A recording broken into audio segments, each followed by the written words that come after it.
નમસ્કાર દર્શક મિત્રો, અખંડ ગુજરાત યુટ્યુબ ચેનલમાં તમારું સ્વાગત છે। આજે આપણે વાત કરીશું ગુજરાતના તમામ માર્કેટ યાર્ડના કપાસના ભાવ વિશે। તો વિડીયોને છેલ્લે સુધી જોતા રહેજો અને ચેનલમાં નવા છો તો ચેનલને સબસ્ક્રાઇબ કરી લેજો। આ સપ્તાહ દરમિયાન રૂ બજારમાં ધીમી ગતિએ સુધારો થતો જોવા મળ્યો છે, જેની અસરથી 29 mm રૂ ગાંસડીના ભાવ વધીને ₹54,200 ની સપાટીએ પહોંચી ગયા છે। કોટન એસોસિએશન દ્વારા રજૂ થયેલા તાજા અંદાજમાં ભારતમાં રૂ ઉત્પાદન માત્ર 291 લાખ ગાંસડી થશે તેવું અનુમાન વ્યક્ત કર્યું છે। ભારતમાં ધારણા કરતા સિઝનમાં કપાસનું ઉત્પાદન ઘટ્યું છે। ગુજરાત અને મહારાષ્ટ્રમાં છેલ્લી વીણીનું ઉત્પાદન ખેડૂતોને ઓછું મળ્યું હોવાથી સંભાવના રજૂ થઈ છે।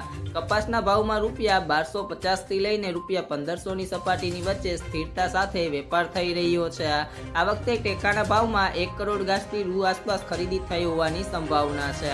ગુજરાતમાં ₹1494 ના ભાવે મોટા પ્રમાણમાં ટેકાના ભાવે કપાસની ખરીદી થઈ છે। ભારતમાં છેલ્લા ઘણા સમયથી કપાસના ઉત્પાદનમાં ઘટાડો નોંધાયો છે। વૈશ્વિક સ્તરે પરિબળોના કારણે ઉત્પાદન ઘટ્યું હોવા છતાં કપાસના બજારમાં મંદી તરફી માહોલ જોવા મળ્યો છે।